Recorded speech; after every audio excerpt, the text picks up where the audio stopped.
Hello guys, welcome back to Bommis Education. இன்னைக்கு நம்ம சேனல்ல என்ன வீடியோ பார்க்க போறோம் அப்படினா கிளாஸ் 12th இருக்கக்கூடிய வீட்ஸ்டோன் பிரிட்ஜ் தான் பார்க்க போறோம்.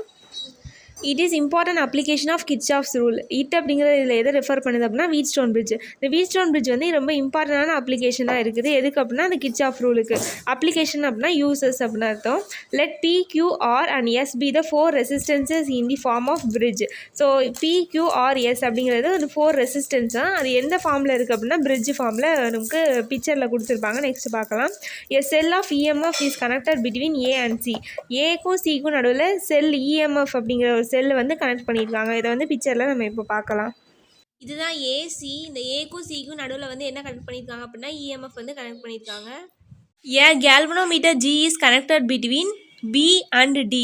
ஏங்கிறது ஒன்றுன்னு அர்த்தம். ஒரே ஒரு galvanometer G அப்படிங்கிறது எது கனெக்ட் பண்ணியிருக்காங்களாம், பிக்கும் டிக்கும் நடுவில் இருக்குது. இது பி, இது டி, இது ரெண்டுக்கும் நடுவில் தான் வந்து galvanometer வந்து கனெக்ட் பண்ணியிருக்காங்க. நெக்ஸ்ட் பாருங்கள், G resistance of the galvanometer. ஜிங்கிறது வந்து resistance of the galvanometer. Next பாருங்கள், பை கிர்ச்சாஃப்ஸ் கரண்ட் லா, அதுதான் சொல்லி கேசிஎல்னு ஷார்ட்டாக எழுதியிருக்காங்க.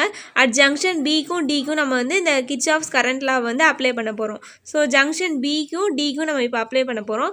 இப்போ பாருங்கள் இது எப்படி வந்துச்சுன்னு நான் சொல்கிறேன். இப்போ பிக்கும் டிக்கும் ஃபஸ்ட்டு பியை எடுத்துக்கோங்க. பியை நோக்கி வரக்கூடிய ஆரோ மார்க் வந்து என்னென்னு பாருங்கள். பியை நோக்கி வர்றது என்னது, I1. இந்த வந்து I1 வருது. நெக்ஸ்ட் வந்து பி கிட்டேருந்து இந்த சைடு போகிறது I3. பியை விட்டு விலகி போணுச்சு அப்படின்னா மைனஸில் எடுத்துக்கணும். பியை நோக்கி வந்துச்சு அப்படின்னா ப்ளஸ் எடுத்துக்கணும். இப்போ வந்து I1ங்கிறது ப்ளஸில் எடுத்துக்கணும். IG இங்கே பாருங்கள், I1ங்கிறது ப்ளஸில் எடுத்துக்கணும். ஒன்றுமே இல்லைனா முன்னால் ப்ளஸில் தான் இருக்குதுன்னு சொல்லி அர்த்தம். ஓகேவா? நெக்ஸ்ட்டு பாருங்கள், IG வந்து பியை நோக்கி இப்படி போல் ஆரோ மார்க் வந்து இப்படி போல் நமக்கு அது வந்து இந்த மாதிரி அதை விட்டு விலகி வருதா. ஸோ அப்போ வந்து நம்ம இதை வந்து மைனஸில் எடுத்துக்கணும். அப்போ மைனஸ் IG. அடுத்து வந்து பாருங்கள், I3 வந்து அதை விட்டு விலகி போகுது, அதுவும் வந்து விலகி தான் போகுது. அப்போ இதை வந்து என்ன எடுத்துக்கணும், மைனஸில் தான் எடுத்துக்கணும். அப்போ மைனஸ் I3 = 0. நெக்ஸ்ட்டு அதே மாதிரி பி முடிச்சாச்சு. அடுத்து வந்து டி கிட்ட வர்றது பாருங்கள், I2 வந்து டியை நோக்கி வருது. அப்போ I2 வந்து பாசிட்டிவில் இருக்கணும். நெக்ஸ்ட்டு பாருங்கள், IG வந்து டியை நோக்கி தான் வருது, அதுவும் வந்து பாசிட்டிவில் தான் இருக்கணும். அடுத்து வந்து பாருங்கள், I4 வந்து டியை விட்டு விலகி போகுது, அதனால் அதை வந்து நெகட்டிவில் எடுத்துக்கணும். இப்போ மைனஸ் I4 = 0 வந்து கிர்ச்சாஃப் ரூல் படி நம்ம படிச்சிருக்கோம் இல்லையா. ஸோ =0ன்னு சொல்லி வச்சுக்கணும். பாருங்கள், the current at any junction of a circuit is 0. So அதனால தான் நம்ம அந்த இடத்துல 0 போட்டிருக்கோம். பை கிர்ச்சாஃப்ஸ் வால்டேஜ் லா படி லூப் ABDAக்கும் ABCDAக்கும் நம்ம இப்போ பார்க்க போகிறோம். ஃபஸ்ட்டு AB எடுத்துக்கலாம். ஸோ A to B, ஏலேருந்து பிக்கு போகிறது என்னது I1, ஏலேருந்து பிக்கு போகிறது என்ன அப்படின்னா I1. ஸோ I1 கூட இந்த Pயையும் சேர்த்து எழுத போகிறோம். ஸோ I1 கிட்டே இருக்கிறது என்னது P. ஸோ அப்போ I1P. அடுத்து வந்து A to B போட்டாச்சு. Next B to D. பிலேருந்து டிக்கு வர்றது, பிலேருந்து டிக்கு வர்றது என்னது IG தான். IG இதில் லெட்டர் என்ன இருக்குது, G. அப்போது வந்து IGன்னு போட்டுக்கணும். அடுத்து வந்து பாருங்கள், கரெக்டாக இங்கே பாருங்கள், இதுவும் ஏலேருந்து பின்னா கரெக்டாக ஆரோ மார்க் ஏலேருந்து பி வரைக்கும் போகணும். நெக்ஸ்ட்டு பிலேருந்து டி சொல்லியிருக்காங்களா, பிலேருந்து டினா பிலேருந்து டிக்கு கரெக்டாக அந்த ஆரோ மார்க் வந்திருக்கு பாருங்கள். அடுத்து பாருங்கள், BD பட்டாச்சு. நெக்ஸ்ட்டு DA பார்க்கணும். டிலேருந்து ஏக்கு வந்து ஆரோ மார்க் போகணும். ஸோ டிலேருந்து ஏக்கு வந்து ஆரோ மார்க் வந்து அப்போ இப்படி போயிருக்கணும். ஆனால் நமக்கு என்ன இப்படி ஆப்போசிட்டில் வந்துடுச்சு. அப்போ வந்து டிலேருந்து ஏக்கு தப்பாக போயிருக்கு. அப்போ அந்த இடத்துல நெகட்டிவ் சைன் யூஸ் பண்ணணும். அப்போ மைனஸ் I2R போடணும். சரியா? I2R போட்டாச்சு =0ன்னு போட்டாச்சு. நெக்ஸ்ட் அதே மாதிரி ABCDA. ஃபஸ்ட்டு ABக்கு பார்க்கலாமா. A to B என்னது I1P.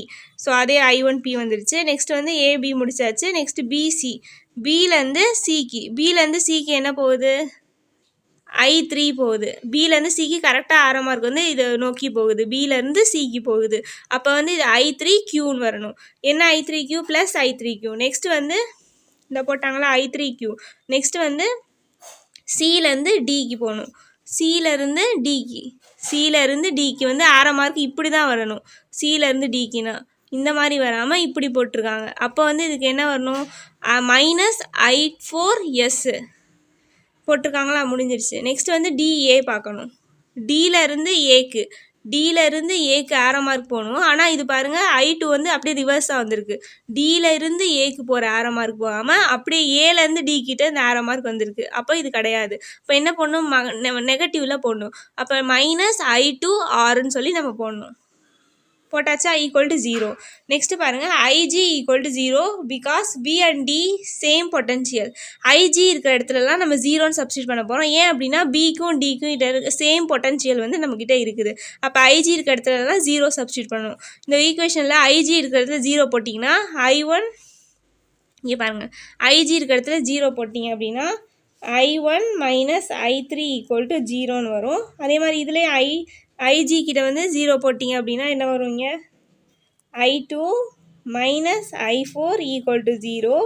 இங்கே வந்து அதே மாதிரி ஐஜி கிட்ட 0 போட்டிங்கன்னா இந்த டேர்ம் வராது, அப்படியே I1P மைனஸ் I2 Rன்னு வரும் ஈக்குவல் டு 0ன்னு வரும். நெக்ஸ்ட் அதே மாதிரி இதுக்கு எப்படி வரும் I1 இதில் வந்து ஜிஏ இல்லை, ஓகேவா, ஐஜிஏ இல்லை. ஸோ அதனால் இதுக்கு நம்ம வந்து போட வேணாம்.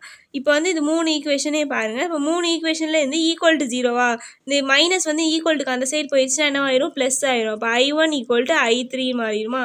அதே மாதிரி இதுவும் பாருங்கள் I2 ஈக்குவல் டு இந்த மைனஸ் வந்து அந்த சைடு போயிடுச்சுன்னா ப்ளஸ்ஸாக மாறிடும் I4. அதே மாதிரி இதுவும் பாருங்கள் I1P ஈக்குவல் டு I2R அந்த சைடு போயிடுச்சுன்னா ப்ளஸ் I2R மாறிடும். அதை தான் இங்கே கொடுத்துருக்காங்க பாருங்கள். இந்த 3 equation I1 equal to I3, I2 equal to I4, I1P equal to I2R இந்த 3 ஈக்குவேஷன் கண்டுபிடிச்சாச்சு. நெக்ஸ்ட் என்ன பண்ணணும்னா இந்த 5th ஈக்குவேஷனையும் 6th ஈக்குவேஷனே கொண்டு போய் 4th ஈக்குவேஷனில் சப்ஸ்டியூட் பண்ணணும். நம்ம பேலன்ஸ் மிச்சமாக இதெல்லாம் 3 இந்த ஈக்குவேஷன் எல்லாமே நம்ம யூஸ் பண்ணிட்டோம். அந்த 3 ஈக்குவேஷனுக்கும் ஐஜி ஈக்குவல் டு 0ன்னு சொல்லி நம்ம சப்ஸ்டியூட் பண்ணிட்டோம். யூஸ் பண்ணாமல் இருக்கக்கூடிய ஈக்குவேஷன் என்னென்னா இந்த 4th ஈக்குவேஷன் மட்டும்தான். ஸோ இப்போ இந்த 4th ஈக்குவேஷனில் கொண்டு போய் நம்ம இந்த 5 6 நம்ம வந்து யூஸ் பண்ண போகிறோம். I1 ஈக்குவல் டு I3னும் I2 ஈக்குவல் டு I4னு நம்ம சப்ஸ்டியூட் பண்ண போகிறோம் அந்த 4th ஈக்குவேஷனில். I1P அப்படியே இருக்கட்டும். I3Q இங்கே இடத்துல I3 இருக்க இடத்துல என்ன போடணும்னு சொல்லியிருக்கோம் I1. இந்த சைடு உள்ளது தான் நம்ம பார்க்கணும், ஓகேவா. I3 இருக்க இடத்துல என்ன போட சொல்லியிருக்காங்க I1. ஸோ அப்போ I1Qன்னு போட்டாச்சு. நெக்ஸ்ட் வந்து பாருங்கள் I4S. I4 இருக்க இடத்துல என்ன போடணும் I2 போடணும். அப்போ இந்த இடத்துல I2Sன்னு போட்டாச்சு. நெக்ஸ்ட் இதை அப்படியே நம்ம எழுதிக்கலாம் I2R ஈக்குவல் டு 0. ஏன்னா வந்து நம்ம இந்த சைடு தான் பார்க்கணும், ஓகேவா. இந்த சைடு உள்ளது தான் பார்க்கணும். இங்கே 3 இருக்கனால தான் நம்ம இங்கே வந்து I1 போடுறோம். இங்கே வந்து I4 இருக்கனால தான் இந்த சைடு தான் பார்க்கணும். I4 இருக்கனால தான் I2ன்னு சொல்லி நம்ம போடுறோம். புரிஞ்சிருச்சா. ஸோ இந்த இடத்துல 0ன்னு சொல்லி போட்டாச்சு. இப்போ என்ன பண்ண போகிறோன்னா இப்போ இந்த 2 இடத்துல I1 வந்து காமனாக வந்துருச்சா. இப்போ இந்த I1 காமனாக எடுத்தோம் அப்படின்னா P + Q அப்படின்னு சொல்லி நமக்கு வந்துடும். அதே மாதிரி I2 காமனாக எடுத்தோம் அப்படின்னா I2 இதில் காமனாக எடுத்தோம் அப்படின்னா I2 இதில் காமனாக எடுத்தோம்னா S + R. இங்கே மைனஸ் வந்து வெளியில் வச்சுக்கலாம். மைனஸை வந்து காமனாக வெளில எடுத்துக்கிட்டோம். அப்போ மைனஸ் இது நான் ஒரு டேர்ம் ஃபுல்லாக இன்றைக்கி எழுதி காமிக்கிறேன் பாருங்கள். I1P + I1Q இருக்கா. இப்போ இது ரெண்டுலேயே மைனஸை வந்து காமனாக எடுத்துக்கிட்டு இதிலே வந்து டேரெக்டாகவே நம்ம எடுத்துடலாம். வெயிட் பண்ணுங்கள்.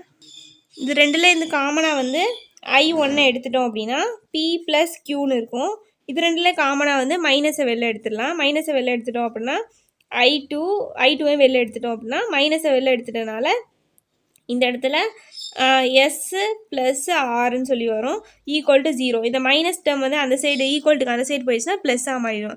அது I1P + Q equal to I2 R + S. எப்படி போட்டாலும் ஒன்று தான். S + Rன்னு போடலாம், R + Sன்னு போடலாம். நம்ம புக்கில் கொடுத்துருக்க மாதிரியே R + Sன்னு சொல்லி நம்ம போட்டுக்கலாம், ஓகேவா. R + S.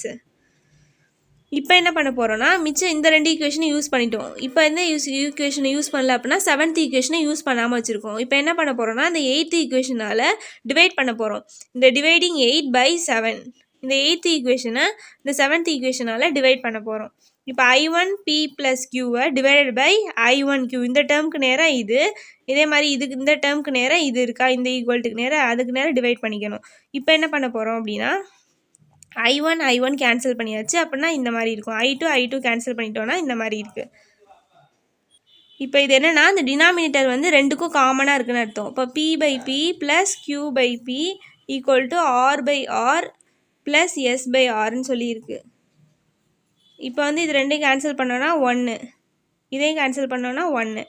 அதை தான் இங்கே கொடுத்துருக்காங்க பாருங்கள். 1 + Q/P ஈக்குவல் டு 1 + S/R. இப்போ வந்து இந்த 1 இந்த பக்கம் கேன்சல் பண்ணி விட்டோம் அப்படின்னா Q/P ஈக்குவல் டு S/R. இதுக்கு ரெசிப்ரோக்கல் எடுத்தோம் அப்படின்னா P/Q ஈக்குவல் டு R/S.